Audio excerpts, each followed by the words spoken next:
So, nagpe-prepare ka ngayon for your German A1 exam, pero kinakabahan ka kasi hindi mo alam kung ready ka na ba talaga, ano yung lalabas sa exam, or parang hindi pa sapat yung mga vocabulary and grammar na inaral mo for the past couple of months. What if I tell you na hindi mo naman na kailangan ng mga grammar or mga vocabulary kapag nagpe-prepare ka ng exam? All you need is 2 weeks preparation with intensive and structured plan. That's why in this video, I'm going to tell you the important things you have to know first before taking your exam. I will also give you tips and hacks on how you will prepare for the entire A1 exam. And I'm also gonna share with you kung ano yung intensive and structured plan na dapat mong gawin in 14 days. So by the end of this video, for sure na meron ka ng very structured and intensive plan in preparation for your German A1 exam in 2 weeks, which is ginamit din to ng mga students ko na nakapasa na sila and they have a nice grade. So I see a lot of Filipinos na nagpe-prepare for their German A1 exam pero hindi pa rin sila confident para mag-exam. Or some of them worst ay nagpe-fail pa rin sila kahit gaano katagal nila nag-prepare for the exam. Malapit na yung exam nila pero nag-aaral pa rin sila at nagka-cramming pa rin sila sa vocabulary and grammar, which is very wrong. Kaya dapat kung malapit na ang iyong exam, you have to focus to the exam format itself.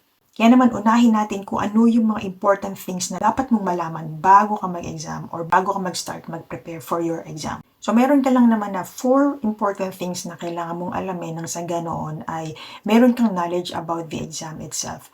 Unahin natin yung parts of the exam. There are 4 parts of the exam, which is hören, which is listening, lesen, which is reading, schreiben, which is writing, and sprechen, which is speaking. So all of these 4 ay ma-encounter mo doon sa German A1 exam. Simulan natin ngayon sa listening, which is the Hören test. The Hören test is estimated 20 minutes wherein makikinig ka ng audio, sasagutan mo yung mga questions in your paper while listening to the audio.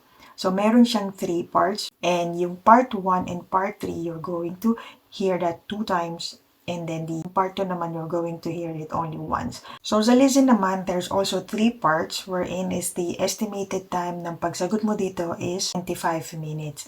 So sa part 1, part 2, part 3, you have multiple choice or true or false. So this is going to be the easiest part as far as my students say that in the feedback nila na dito sila pinaka na-relax and medyo tricky but you can manage that in the same way. The next one naman, which is the one of the most scariest part na sinasabi ng karamihan mga Pilipino, is yung schreiben, wherein there are only 2 parts. The tile 1, wherein you're going to answer a form, and then in the tile 2 naman is yung, ito yung kinakabahan sila, which in yung magkakonstruct ka ng sarili mong sentence, either email or a letter. This Schreiben test is estimated 20 minutes, so make sure you have to manage them all in 20 minutes. Now is this present, which is a speaking test, is estimated around 20 minutes. This one naman also have 3 parts. The part 1, which is yung going to introduce yourself. Yung part 2 naman is you're going to get a card wherein you're going to ask your partner, yung katabi mo sa iyong exam room. And the part 3 naman is about you're going to command or request from your partner. Okay, so it's like going to pick a card and then you are going to ask question and then your classmate, your partner will answer you. So vice versa. So that's the part that kailangan aware kayo para alam mo hindi kayo mabibigla sa loob ng examination hall. Another important thing that you have to know is the grading system. So, paano sila mag-grade ng A according to your questions. So, there are 15 questions per 25 points. Since 4 parts nga siya, ginagawa nila to make it 100% is 25, 25, 25, and 25.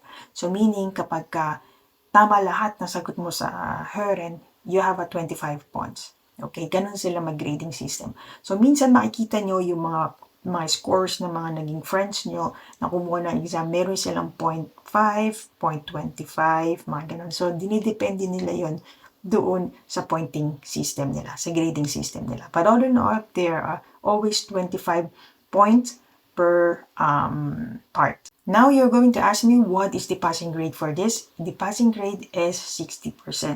So, ibig sabihin, ang 60% na to, hindi 60% sa part Heren, hindi 60% sa sa Schreiben, ganon. So, overall, grading system nila will be passing grade is 60%. Last one, marami rin nagtatanong since important thing dapat mong malaman, lalo-lalo na kapag ka nagmamadali ka for your requirements for your visa, is yung release ng certificate.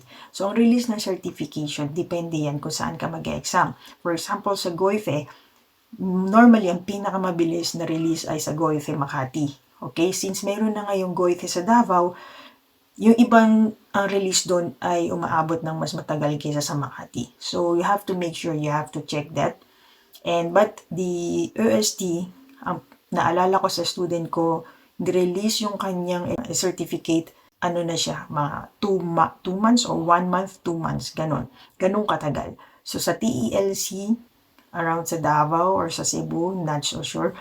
So, matagal din. Month din ang tinatagal niya. Pero, you have to make sure i-check nyo mabuti para pasok siya doon sa pagpasa nyo ng requirements pag nagpunta na kayo sa German Embassy if kailangan nyo yan sa iyong visa. Okay?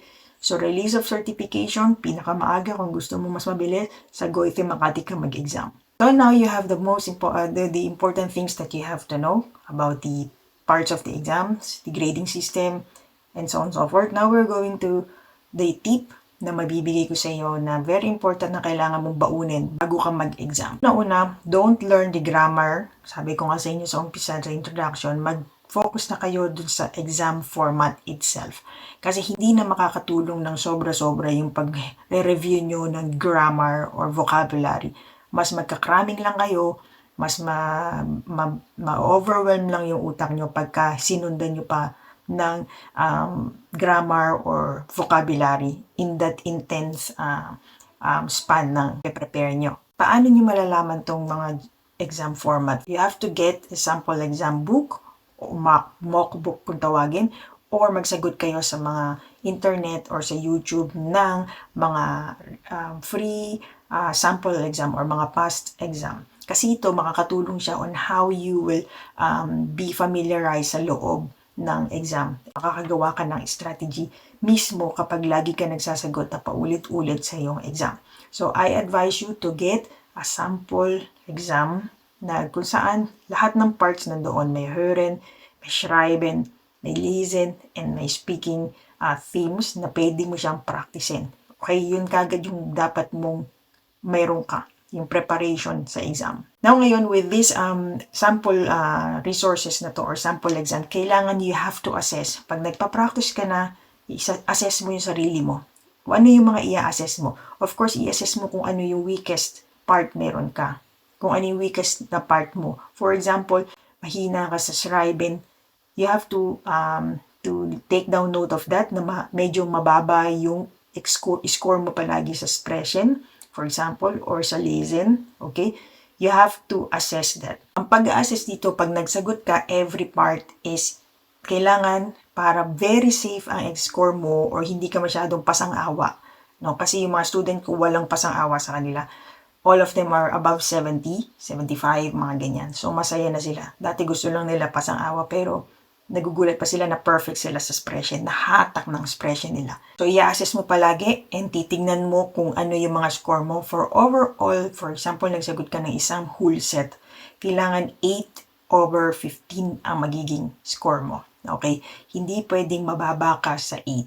Pwede ka maging mataas doon, well, very good, magkakaroon ka ng magandang score. Pero pag lagi ka nagsasagot ng sample exams and your score is below 8, medyo tagilid tayo dyan. Hindi ka pa masyadong handa. Pero don't worry, mahahatak pa yan ng mga tips. Now, nag-a-assess ka ngayon, dahil paulit-ulit ka na ngayon nagsasagot ng sample exams, kailangan nakakabuo ka na ngayon ng strategy or nakakakita ka ng patterns.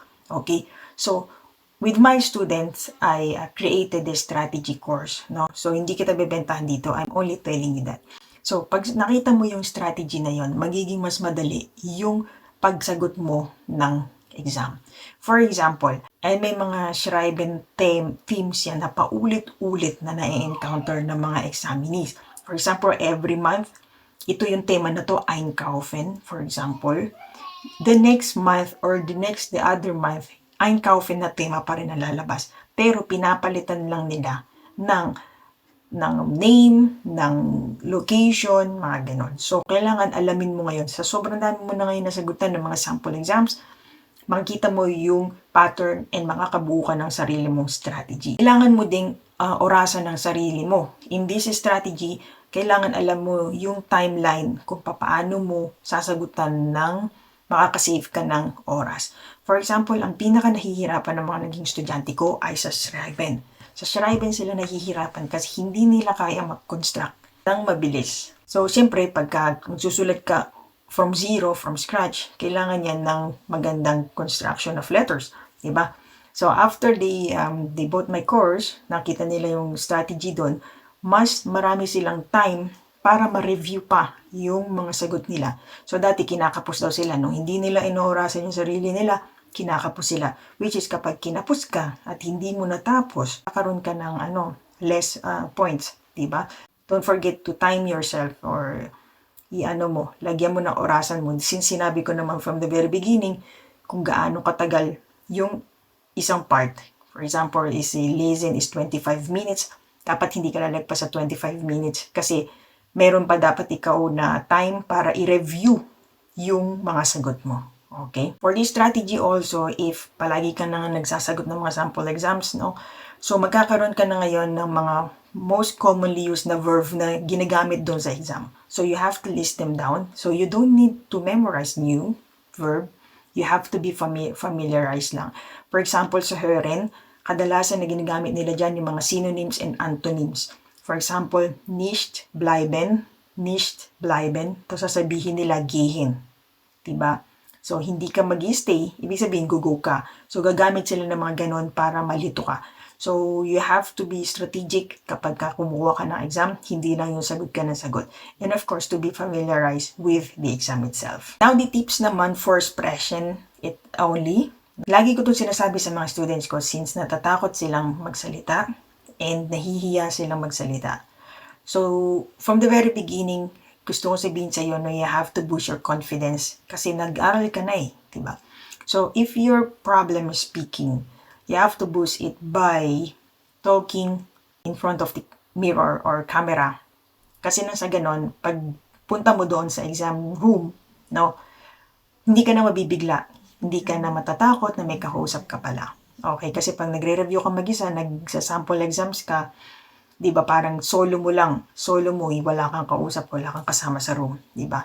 So magsalita ka, i-record mo yung sarili mo, dine-deliver mo na parang nasa loob ka na ng examination room. Okay, so doon na-boost yung confidence ng mga students ko, since sabi nila na pagdating nila doon, talagang confident sila. Okay, so, gawin mo yon, try mo yon para nang sa ganun, speak out loud ka, huwag kayong bumubulong. No? Tarang totoo na siya talagang exam.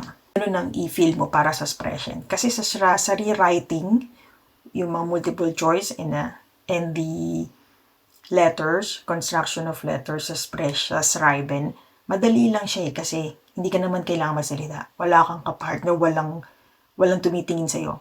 Pero pag nasa expression ka na, nasa room ka na, 4 kayo doon na students na magkakasama kayong mga examinee, tapos 2 examiner. So, parang mapapressure ka ngayon. So, kailangan labanan mo yon, maging confident ka. Nag-aaral ka na, and then do that with confidence. Okay? And this one is the very memorable sa akin. Kaya sinama ko to sa mga tips ko sa mga students ko kasi nakikita ko na nagkakraming pa rin sila. Parang tayo nung high school, di ba mag-e-exam na bukas, nag-aaral pa tayo, which is very wrong kapag nag-aaral ka ng German language or pag nag-aaral ka ng language, lalo pag mag-e-exam ka. Huwag kang mag-cramming. Ibig sabihin cramming is yung bukas na yung exam mo, ngayon nagre-review ka pa. Huwag. Okay. Kasi naalala ko noon, yung mga kasamahan ko sa GOIF lahat sila may mga books sila na bit-bit sa school, sa GOIF, mismo sa labas, kapag break time namin or before kami papasukin, nag-aaral pa rin sila. Isa doon is yung nakasabay ko sa expression. Pagdating namin sa expression, wala siyang nasagot. Kasi sa sobrang bad or overwhelmed na, burnout na yung brain, pagdating niya doon na mental block na siya. So ngayon, binigay ko tong tip na to sa mga students ko, which is very effective kasi hindi ko talaga sila pinag-aral a day before or 2 days before. But 1 day is very good na. Okay? 1 day, a day before the exam, hindi ka na dapat nag-aaral. Bakit? You have to relax yourself. Tama na yung 14 days mo or yung 13 days mo. Okay? Hindi mo na kailangan na i-rush yung sarili mo. Kung ano na yung nasa utak mo, yung inaral mo from the past few months, okay na yun. Plus your strategy or your intensive preparation for 2 weeks, for sure yan, makakapasa ka na. Basta you are dedicated or hindi ka nag-cheat, hindi ka nandaya sa pagpe-prepare o pag-aaral mo para sa exam. Okay? So, glaub me, trust me. Hindi mo na kailangan mag-cram para pang bukas na exam. I-relax mo yung utak mo, you have to sleep. You can only maybe expression lang, okay lang yun. Pero yung magbubukas ka pa ng libro, no. That's a big no. Huwag ka na mag-aral a day before.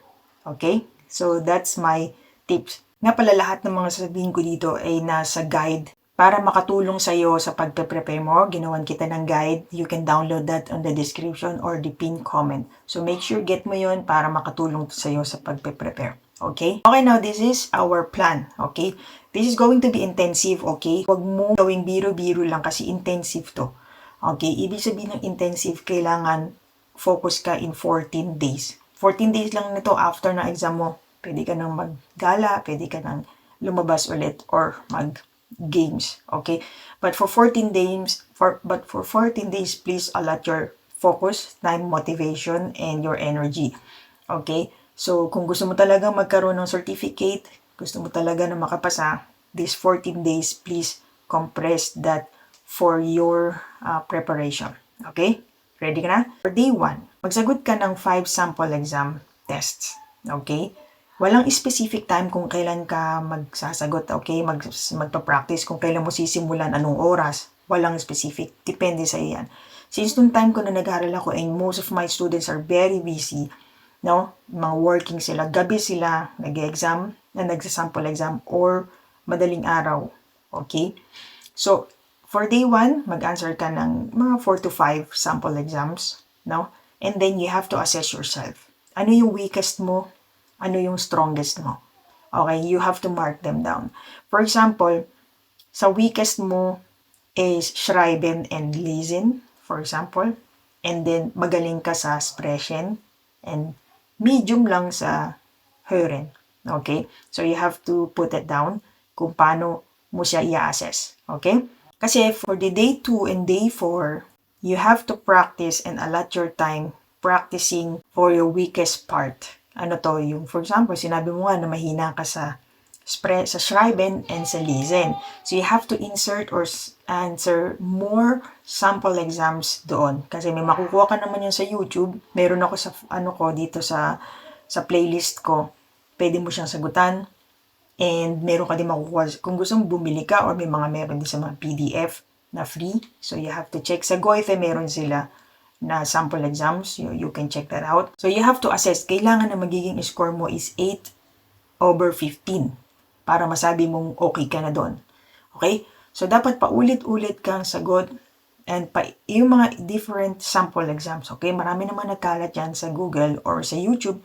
So dapat is mag-gather ka na ng mga sample exam, which is, sabi ko nga sa iyo kanina na kailangan may sample exams ka. So for your day 5 and 6, you have to answer again full sets of sample exams. Depende kung gaano energy mo.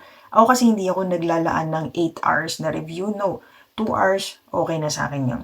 No? So, depende sa'yo kung sa tingin mo na pagod ka na, take a rest, take a 30 minutes rest. Okay, and then go back again. Magsagot ka ulit. Okay? You don't have to force yourself. Uupo ka ng 10 oras kasi sinabi kong intensive. No. Huwag kang uupo ng ganon. Okay? Pinaka-maximum ko lang dati is 2 to 3 hours. Pero meron yung interval. 30 minutes or 1 hour minsan. Depende.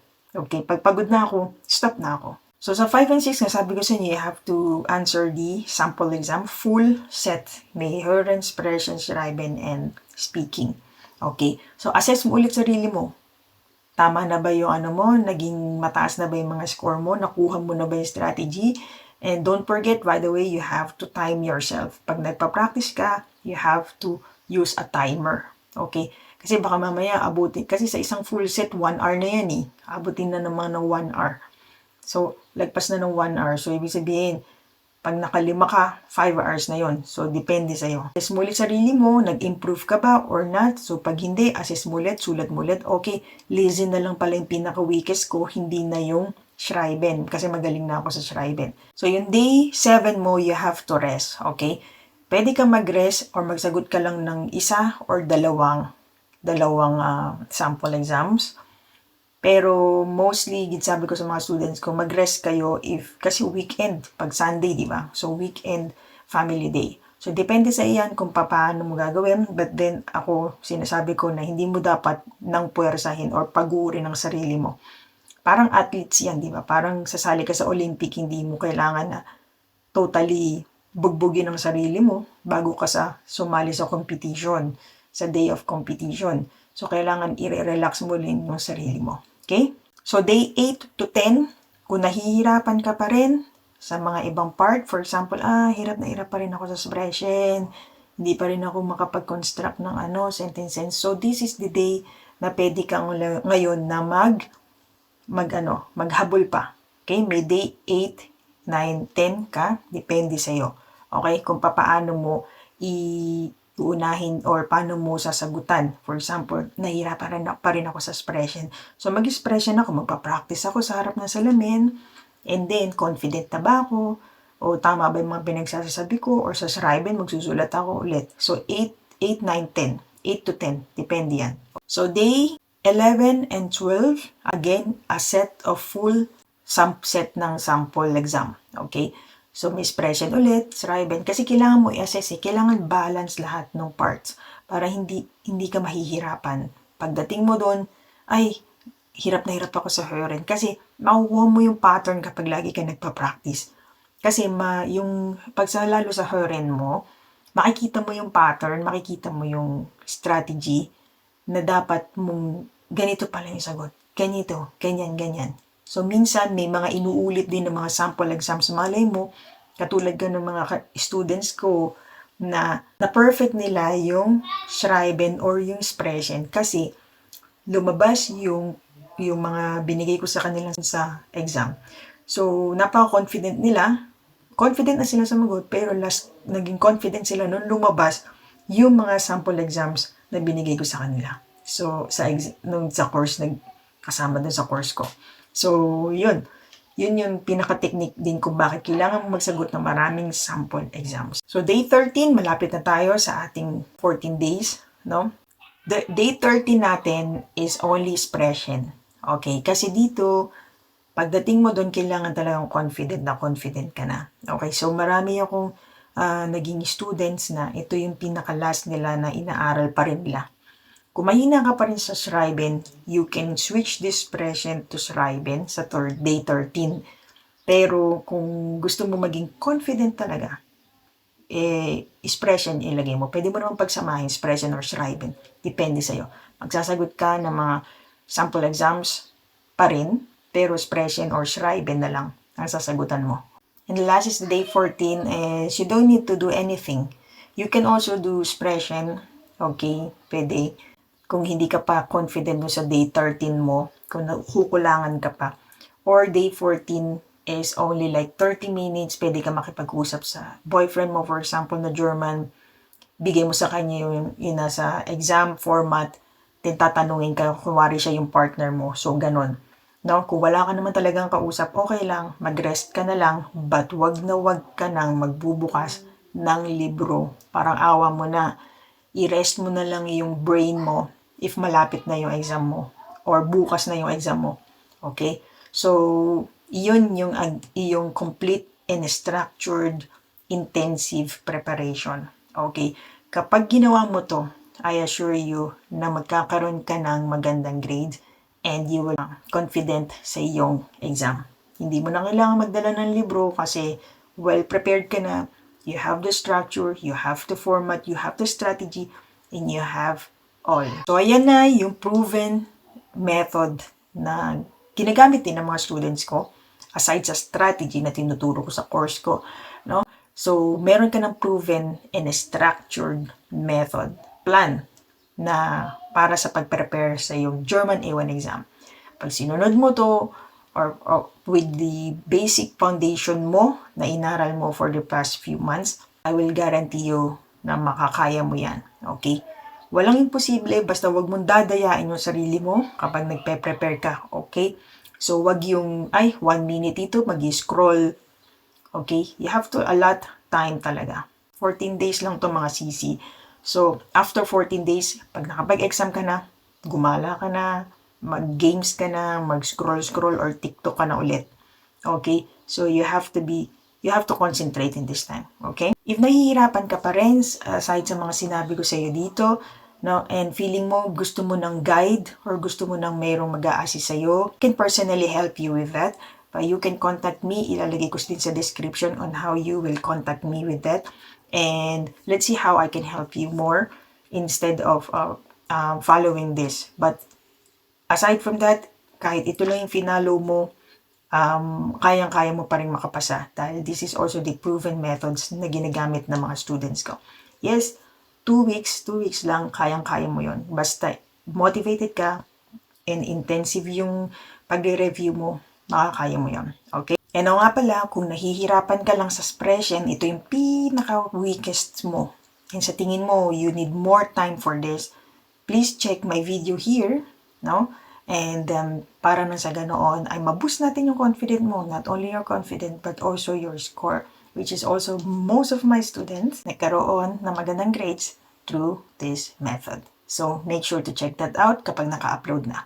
So, good luck sa'yo, CC, and I hope to see you in the next video.